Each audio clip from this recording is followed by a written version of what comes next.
300 yards away and they go off. Right, right, yeah. For those who don't know what we're talking about, nitromethane, top fuel, drag racing. It's pretty spectacular. If you've never experienced it personally, you know what? You can check out YouTube videos just with people's reactions. I know we've talked about this before. I'm just really excited about it. So you can look up like Nitro Virgin or Top Fuel, first time, stuff like that, and where people take their camera phones and they turn it, instead of looking at the track, they turn it on to the crowd. I saw one that was just hilarious. This guy just about jumped out of his clothes. Because when these things take off, it is so much power all at once. Like the air is vibrating, the smell of nitromethane. It is the most extreme motorsports in the world. So yeah, they do a quarter mile in like 3.5 seconds. Amazing. In fact, I took my daughter there, and this was in Arizona. We did the Arizona Nationals, not last year because of the coof, but the year before that. And she lit up. It was amazing. We took her down into the pits, and they were working on engines. This is a sport where you get to go and see the mechanics and shake the hands with the drivers, get your pictures taken, right? And they fired up this nitro engine. There's this big cloud of nitromethane. Everybody's coughing and their eyes are watering.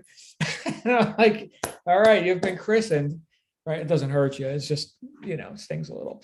But she got a breath full of nitromethane. Anyway, that brings us to our topic for today. Before we get into that, hey, Mandy, good to see you. Before we get into that, we do have today, we have our book study group happening at 9 p.m. Eastern US time. So tune into that. We're on chapters 10, 11, and 12 from Neville's book, The Law and the Promise. So we've got this week and next week on that, The Law and the Promise. And then we're going to be getting into one of James Allen's classics, which I have not read.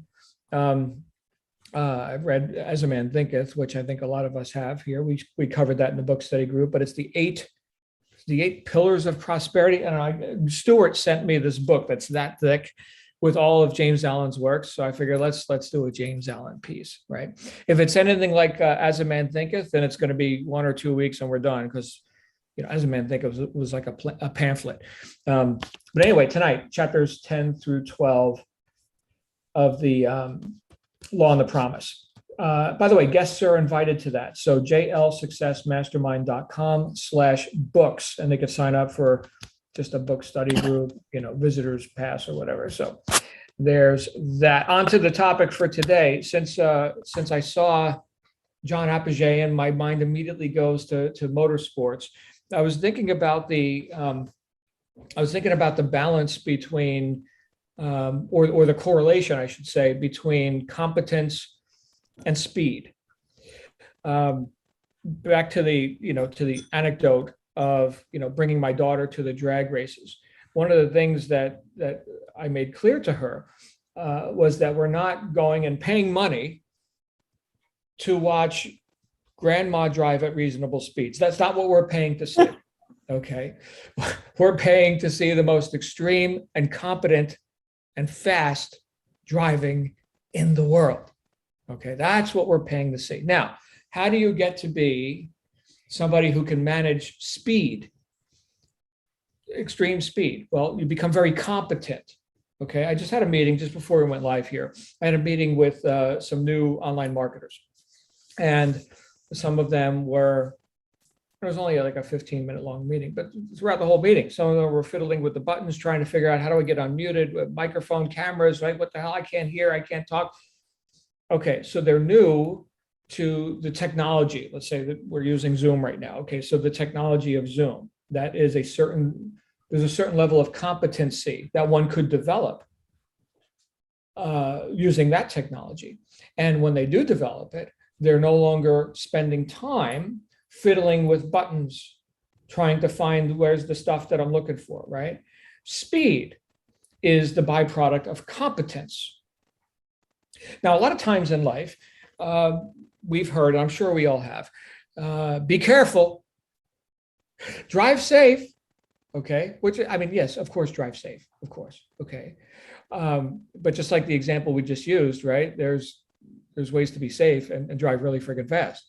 And it's a lot of fun to go fast. In fact, I will tell you that when I'm in the flow, and you can all assess this for yourself, when you're in the flow, what's something you're good at, you're competent, you're able, right? You're in the flow and you're moving rapidly at a much higher rate of speed or accomplishment or production than the neophyte, than the novice, the incompetent, right? You're going much faster, and it feels good to be in the flow. We've talked about this before, right? So the difference between struggling through something, trying to get it right, hoping you're doing it right, and just kind of inching forward, hopefully forward, right?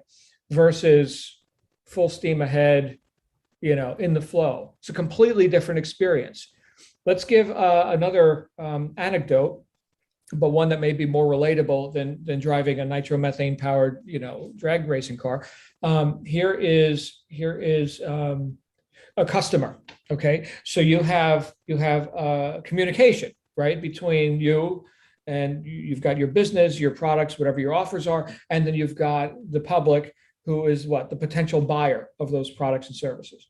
Okay, and then let's say you've got a customer on the phone, and perhaps you've got a script, like some idea of how you're supposed to communicate with this customer, and you're new to all this, you see, and so you're looking at your script, and you've got your attention. You only have so much attention, right? And some of that attention is on the script because you're trying to get it right, and you're struggling through, right?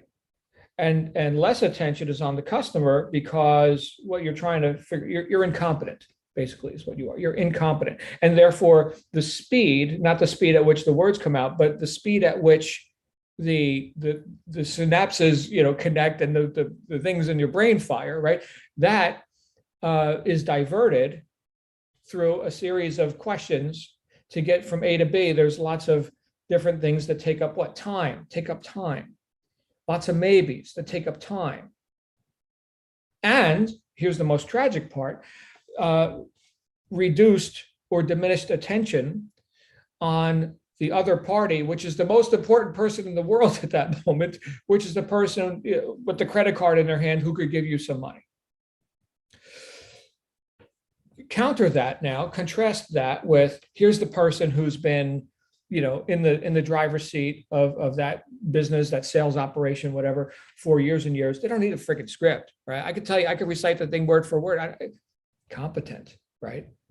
And now where's the attention? It's not on, oh, I hope I do it right. It's on the customer, right? And then when the customer says or doesn't say, or just kind of goes in a little bit of a sideways direction or whatever, they can pick it up. They can hear between the lines because they themselves, I'm good, I'm way competent, that's fine. I'm interested in you, Mr. and Mrs. Customer, and I can detect little nuances, just like those guys in the nitro cars, right? They can detect when the car is off course just a tiny little bit. Okay, they're already, I mean, in split seconds, they could be, 100 yards down the track, right? In split seconds. But that's how fast they can correct, because they have distinctions. They can see little things that the novice can't see. You need to drive that, 50 miles an hour, maybe 70, and you'd be good. Okay, they're doing 300, right? So big difference in how quickly you're able to correct things when you've got the attention and the distinctions, that you can pick up these little nuances. And so you can go a lot faster. And so I can correct that communication, right? That conversation. I can bring that back on course instantaneously because I don't need the script. All my attention's on that person now. Very different experience. So we're talking about, once again, the correlation between competence and speed. Right now, I'm seeing a few of our esteemed members here, and one of them that comes to mind is Janet. All right, so Janet, hi, Janet, you're esteemed, in case you didn't know that. I'm just acknowledging you're very esteemed, you see. Okay, and Janet knows stuff, right, about calligraphy. That's one thing that I know that Janet knows way past what I know as far as calligraphy. And while it might take me, I don't know for real, okay, but it might take me, a half hour to write my name, I guess, as in a perfect, calligraphic, is that even a word? Yeah. So I don't have the competence or the distinctions that Janet does, whereas she could, nail it in, let's say, 20 seconds or something. Again, I'm making this up. So, but you see the difference in production, the difference in speed because of what? Competence. Now, how do we develop competence? I guess that's the main thing, right? I mean, if we want to go fast, we want to be in the flow. We don't want to be sitting around questioning ourselves, answering constant questions about maybe this, maybe that, whether we know it or not, right? Sitting there in uncertainty, indecision, whatever, uncertainty. Ooh, every time I hear that word, I think of Wallace Waddles, right? You don't get rich by doing certain things. You get rich by doing things in a certain way, right? So right there, uncertainty, I'm out. Okay, so how do I get in? How do I get in with that? Well, obviously, the more you touch the machine, the better you get at it, right? So like back to the example with the newcomers to online marketing and teleconferencing, right? So where's the buttons, right? Next time they're not going to have to look at the buttons. They're going to become more competent. They touched the machine. They practiced. They did it. They'll do it again and again and again, right? To the point where they didn't even see the machine, right? Same with everything that you can see in your own life that you've become competent at. Janet with her quill, okay. You driving your car, right? You may not be driving nitromethane, but you're on the highway, right? Think of it like this. How much of your attention, because you're a competent driver, I hope you are, how much of your attention is inside the car? Very little, okay? You're not introverted. Maybe, I hope I touch this button. I hope if I turn the wheel, it goes that way. You're not, where's the gas pedal again? No, you don't have any of those questions. You're extroverted. And because you're competent, you're no longer introverting. Oh, I need my script. Oh, I need to figure out where the steering wheel is. No, you're not introverted. You're extroverted. You can put your attention outside the vehicle. Just like on that sales call, you can put your attention outside of you and onto what? The person you're intending to serve. So not only does competence correlate with speed, it also correlates with extroversion or introversion. I've watched, has anyone ever seen Cirque du Soleil or any sort of acrobatic, feats of amazingness and whatever? I've seen that and I've been like aghast at like, oh my goodness, and it seemed to do it effortlessly. Okay, but they've practiced, you see, they've done it again and again and again and again. They know the gravity, they know how much they weigh, where that bar is going to be at that time. And they know this stuff to the point where they can focus on the act. Okay. I've also been to gymnastics class with toddlers. Okay. And they're trying to balance and, oh, I do the thing, right? So you get the contrast. Now, these are, extreme contrast kind of things. But here's the idea. That toddler may be the next Cirque du Soleil acrobatic, amazing person. Give him a couple years. Okay. So here's the question for all of us. When we look at how we're spending our time and what we've gotten good at, and if that's serving us, and what we've gotten good at, what we've become competent with, and how else we could serve others with it. So here's stuff that we're good at, and it's maybe good and right for us. I'll give you an example of something that might not fit that category. Playing video games or something. You might be really good at video games. Is that serving you? Yes or no? I don't know. If you're making $1 million a year on YouTube doing the video game channel or something, I guess it's serving you, but because it's serving others as well. You're providing entertainment and education to your fellow man who's willing to pay for that, at least via advertising fees or however you monetize your YouTube channel. So that's one example of something that probably isn't serving you, which you might be really competent at. You might be really fast at shooting the bad guys in the game, but does it bear fruit in real life? That's something you got to answer, okay? Which the corollary to that is, here's other stuff that you, let's say, are good at, which maybe you could find other ways to serve people with. Because really, that's the crux of it, I think. We've got a lot of creative people here. I mentioned Janet already. Missy, right? Missy is someone who applies her creativity into e-commerce, right? So here's cups and shirts and pillowcases and ornaments and things that you can purchase, right? That from her own mind, she designs these things and out they go. Okay, so that's finding a way to serve your fellow man with something you're already good at, creating stuff, putting ideas onto, a medium that you can exchange with somebody for money. So there's the question: how else can we find ways to serve our fellow man with things that we have a natural interest and aptitude in, things that we're competent in, things that others would look and say, my goodness, they're amazing. I can't do calligraphy like Janet. I can't drive like John Force. Okay. But they can, right? Well, what is it in your life that others would pay money to watch you do, or to experience the production that you can create? And if you're already doing it, well, great. Then how do we scale that up? Back to the idea of talking with newcomers to online business. I'll offer some of my experience just to give some points of reference. Typically, as it relates to goal achievement, right? A lot of times people come into a new business or a new field, and they're tentative, right? They don't know all the methods, so they think they need to be really conservative with their goals too. Okay, and I'll offer some of my experience where you don't necessarily have to get tiny little incremental increases. You can actually exponentially increase if that's what you really want. But I mean, you're going to work and all. But if you're going to invest time, money, attention, whatever, right? You damn well better get paid. Well, what do you want to get paid?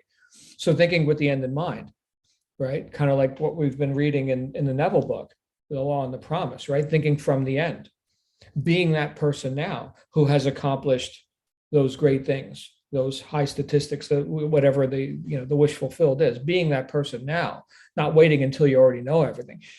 Okay, great. So in that way, I'll guide people on maybe thinking a bit bigger. So how can you think bigger? Just because you're already, let's say, experiencing whatever degree of flow in your current profession, or whatever doing this you're doing throughout your days, right? Doesn't mean that you can't find other ways to accelerate that exponentially. So I was just listening, was it yesterday or the day before? I was listening to a lecture about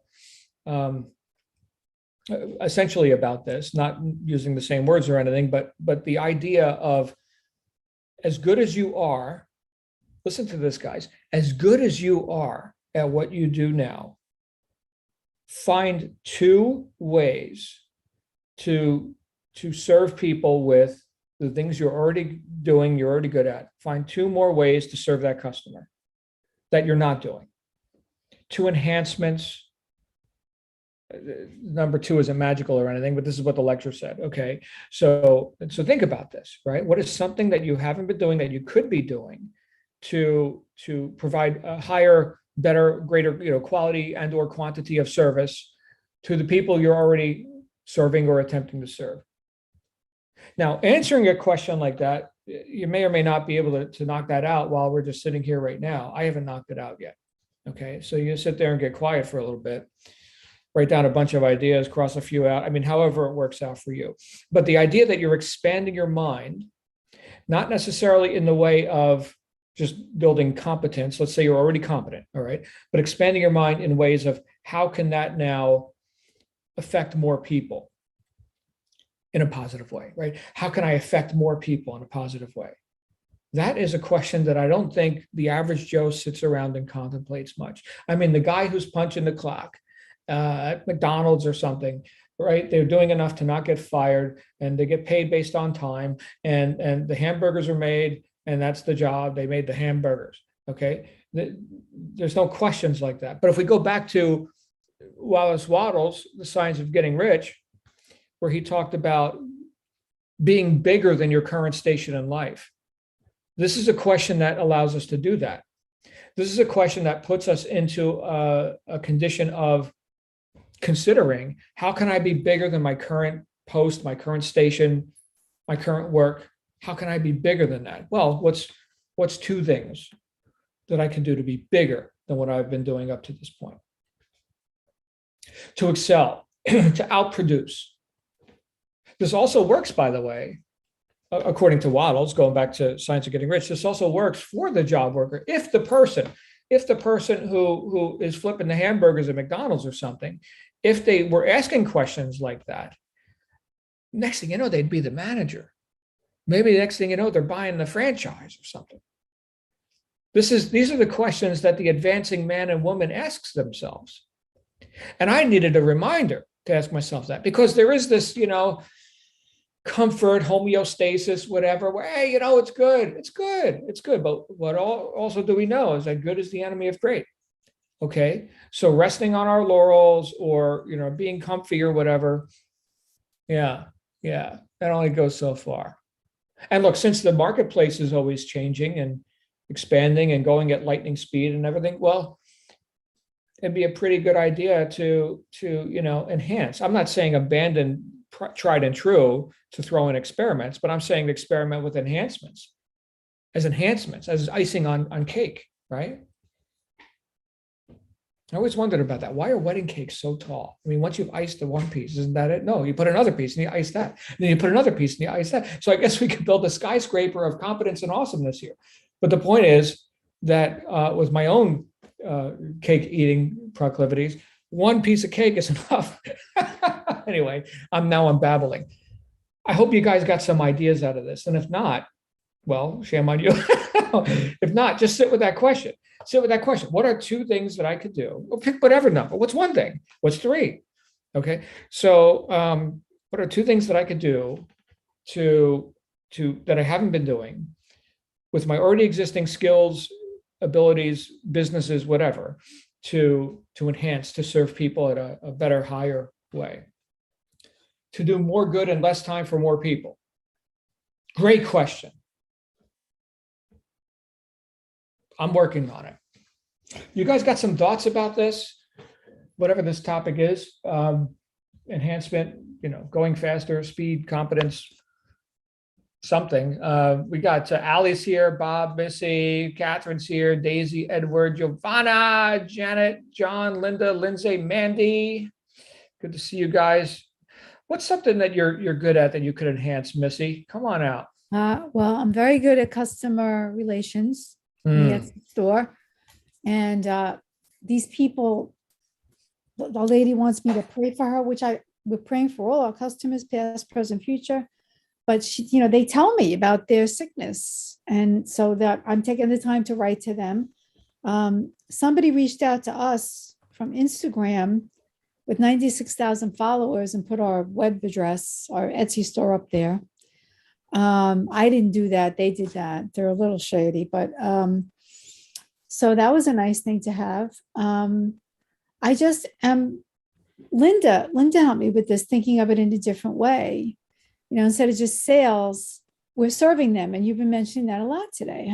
You just said, how can we serve more people faster? See, the faster part is I'm not sure if I could do it faster.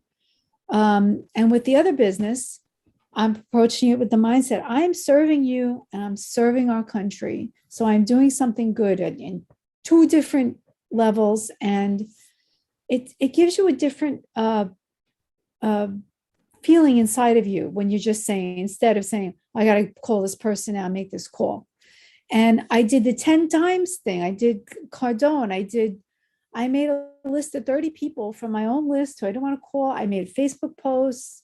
And my neighbor called me on it about one of the products but I didn't talk about the product. I just said, Brussels sprouts blew up in my microwave and I cleaned it with this product, and this store is 99% in stock. So amazing. I didn't even say, call me. I just said, she's like, what is it? Tell me what it is.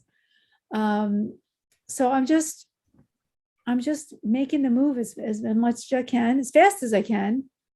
And in fact, I'm not going to come to the meeting after this because I don't have time. I got work to do, but I will miss you. There's still pearls there. And I would like to help the newbies there, but they're not coming to me. So guess I'll give that up. But yeah, the speed part is the part I don't quite know how to get to. So if you get some more pearls on that, drop them in here, please. Mm-hmm. Okay. How about you, John? You got some thoughts on this? Yeah, because as I'm rebooting again, looking at what I want to sell and kind of looking at my brand expansion and looking at what I was doing before, what my customers were buying, and then starting to reach out to some of the people that I was dealing with and trying to figure out where the market's going and what they want so that I can go source that type of information. So I think it's always, customer feedback is I've always been good at. I enjoy that type of interaction with my customers, find out what they're looking for, what they don't like, what needs to get changed. That's always been my marketing side of me, where it's like, let's find out what our base is looking for, and how to do a brand expansion on that, and go sometimes horizontal on that. And it's like, okay, what can we add to this that are like products or are products that our customers want that we can source and make money at. So I think that's one aspect of it. The other aspect of it, I think, is speed. Like she was saying, it's like, getting back to customers as fast as you can, and, keeping that momentum going. That's always been a big issue. It's like, it all depends on how much time you have, how many resources you have to be able to do that. If it's just you or if you've got other people doing it, and how many people are contacting you, and and when they're contacting you, because we're dealing with a worldwide situation. So it's like sometimes queries come in the middle of the night for us, and so it's like, how do we get back to them as fast as we can? How do we queue them up and prioritize those and get back? And so I'm always looking at that type of information as well. Mm-hmm. And do you have assistants, people who work maybe in other time zones, Philippines and all this? I don't right now. I did in my previous life, where we were selling to Pacific Rim areas. And so, I had people over there, and then we had staff that was dedicated for East Coast time zones. So they come in early, leave early, and staff that was West Coast, where they come in a little bit later and leave later, so that we covered those calls, so that there was somebody there at 7 East Coast time to take incoming calls. So it's always been a priority for me to take that. I don't want to have a staff come in at 8 o'clock West Coast time and miss 3 hours of potential sales on the East Coast. Mm-hmm. Mm-hmm. Right. I have I've had extensive experience recently with assistants in other countries, and it's been good. It's been good. A lot of times, there's kind of a joke, I guess, here in the States anyway, where you call customer service and the person on the other end of the phone identifies as Bob, and he's definitely not Bob, and he's definitely not in America. And, but no, I've had some really good experiences as of late. And that's as someone who's reticent to delegate, right? I've always been, you want it done right, you do it yourself. But what Shannon could give you some input on that as well, if you're interested in such things. Yeah, I think as the business grows, you need that, and I haven't used that type of resource before, so yeah, that would be a learning curve for me. But I have heard good things about it, and I've outsourced, not personal assistant stuff, but I've outsourced things that I needed done, like Photoshop type stuff, clipping and things like that, and offshore, and had great results. Mm-hmm. Good. Yeah. Again, we're talking about competence, right? And as much time as it might take me to do like a Photoshop deal, and I'm not even an artist. I mean, I can learn the software, but my goodness. You know what, John? It reminds me, at one point I was doing a lot of video editing, and I thought about upgrading into like Adobe Premiere or Final Cut Pro 10 or one of those. And then I looked at the manual that you get to read when you buy that software, and it's like that thick. And I was like, I'm out. You couldn't give me that software. No, I don't want it. It looks sexy, but no, you'll talk to me 6 months from now, I'll still be reading. Anyway, thank you, John. That's what YouTube's for, John. Yeah. Oh, right. Yeah. Learn it piecemeal. This, that. Yeah. Get half the value from the product, if that. So awesome stuff. Mandy, hey girl. How's my friend Mandy today? I'm good, thank you. Good. Oh my God, so many things come into my mind, but I put them into order. The last thing you said, I had to smile because it's definitely the way to go with other countries. But we've had, I don't know if anyone else can back me up here, but we've had some really bad experiences with Amazon and their backup support.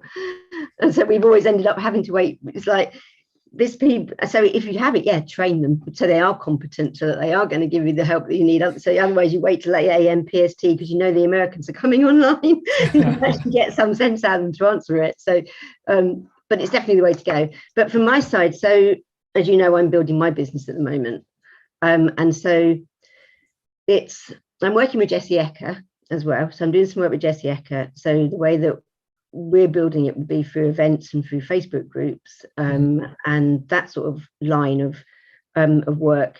But to speed it up, so I don't know. This is what we've said basically. So you go for the high ticket items, because that's the way that it's better to go for the high ticket items. So, but not everybody who I deal with wants to go from a report to a dashboard, which is the high ticket item. So you get a really detailed report and you turn it into, this is the sales orders that you've had, that's the sales amount you've had, and that's the fees that you paid on it, rather than having to troll through this whole spreadsheet. That's where it gets expensive because it's hosting and everything else. No, not everybody wants that to have that. Right. Well, I don't want to then to offer other people. I want to make sure that I still do give back to the people who may only want to know about how that they do the reports as well. So that was one of the things I did last week, and one of the things I'll be doing in one of my events. But also having a course so that can reach all the people that just want to know how they go in, how they get the reports off, how they do a pivot table to look at the data. And then if at some point in the future, when they've got a lot more sales coming through that they can't go through all their spreadsheets, they might then want to come over to the dashboard side of things. So it's trying to speed it up by offering two different ways of doing things. But also you've just got to get out there and get to the people, I suppose, that are out there, get on the Facebook, get your own Facebook group, make sure that you give back in that Facebook group. So you're doing the lives. And again, coming back to competency, the first live I did the last couple of months took me 3 hours to get the confidence to do that live. Remember, like, yeah. Oh my God, I'm not doing this. Right.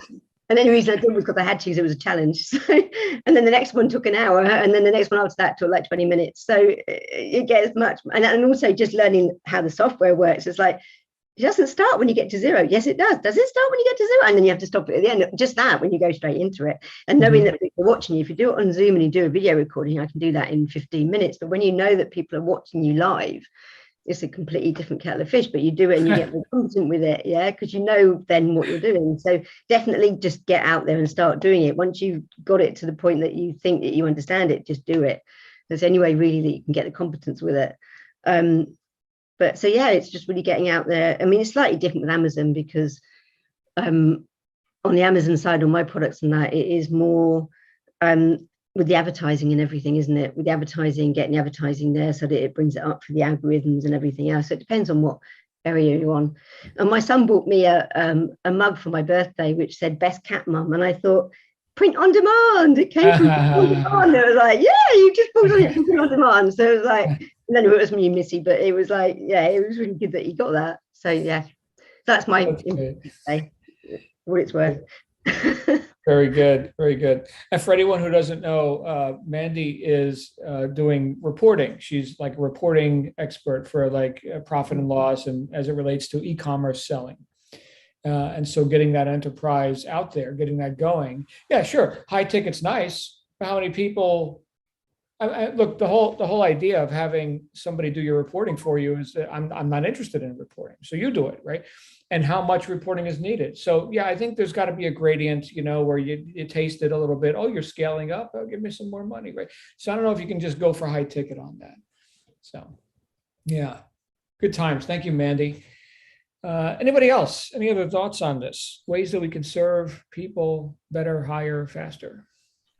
I think one of the things that you said earlier about delegating kind of hit with me, because I'm kind of the same way. I was like, you know, if you want it done right, do it yourself.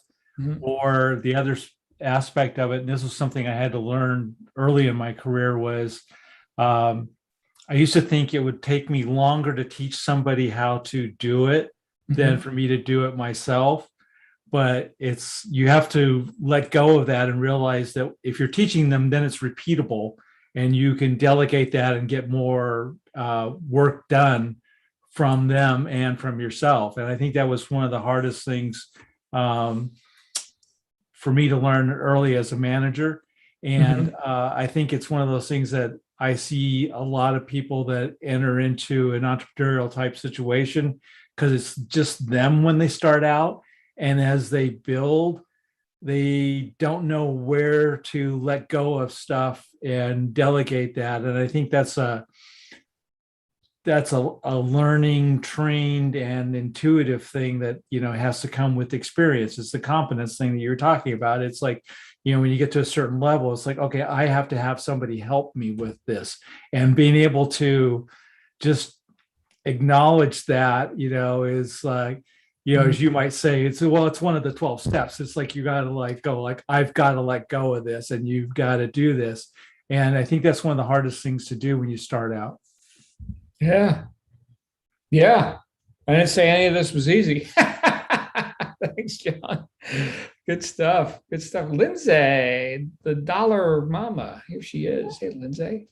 I want to say, hey, John Apogee. It's good to see you. Good to see you. But, going back to, you were talking about racing to begin with. And I didn't realize Friday night, I can't remember, some Hall of Fame was on. My husband was watching. But Red Farmer, I don't know if y'all know who he is. He's 91 years old and he's raced. He still races. I mean, you're talking this 91-year-old still races every week in Alabama. He's one of the original Alabama gang, but he said when he got his start, when he started out, he said that he's like, I didn't know, there's just so much to know. He said, but someone had, I don't remember the guy's name, had taken the time to help him. And he was like in a crunch going to Daytona and to race. And he said, the guy took me and just spent, it wasn't a long amount of time, but he really helped me. And he said, I've said from that day forward, I would always do that for other people, especially starting out, because he said, you get in a car going 100-something mile an hour, you need a little guidance at first. But he said that always meant a lot to him. And he also said that any not a crew chief, I just went blank. The crew, the crew, when they go in the pits, he said that he's never paid anybody to do that. He said, because the guy that you're paying to do that, he said, they're there for a paycheck. He said, his crew has always volunteered and they're always there because they want to be there. So that's not something he delegates. So, and he's, 91 still racing.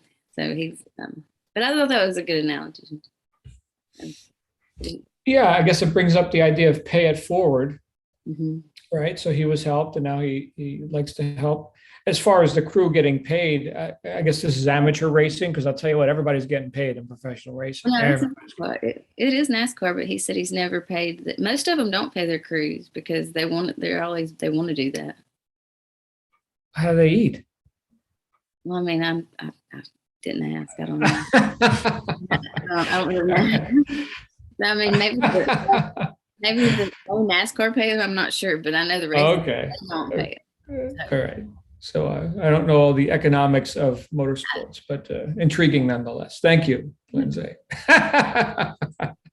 Hey, Janet. Hi. Well, so Lindsay brought up a point actually that, okay, so practice. You need to practice a lot, John, as you said, to get to where you can be competent, to where then you can scale up, go faster, whatever it is. But I just say do it better. But also, someone helped that race driver, and then he was willing to help others. How do you get better and competent? Practice plus what we all do is take from people who know more than you do. Hang out with people who know more. When I used to take dance classes, this one person said she didn't go to the class that was for her. She went to the class where the people were better, because that drove her to do even better, not to just stay comfortable where she was. So I, hanging out with people who know, people, they get you there faster. So Right. yeah. So I Yeah. think Thanks, that's- Janet. Well, I heard somebody say, if you want to play better golf, stop playing with your friends. yeah, exactly. Right. Yeah, Or- play with them, but play with the other people too. Yeah. Or if you're the smartest guy in the room, leave. I would agree. Honestly, you want to hang with the people who know more. Right. Get there faster. Good stuff. Thank you, Janet. You're welcome. All right, my friends. Well, fun conversation and some great ideas. 2 things that you could do to enhance. 2 things. Let's think on that a little bit. I'll be back with everyone here tonight at 9 p.m. Eastern for chapters 10 through 12, Neville Goddard, The Law and the Promise. In the meantime, guys, make it a great day. It's Monday. It is our final week of January, isn't it? Let me see. What's the calendar saying? Yeah, final full week of January. Anyway, so let's make the most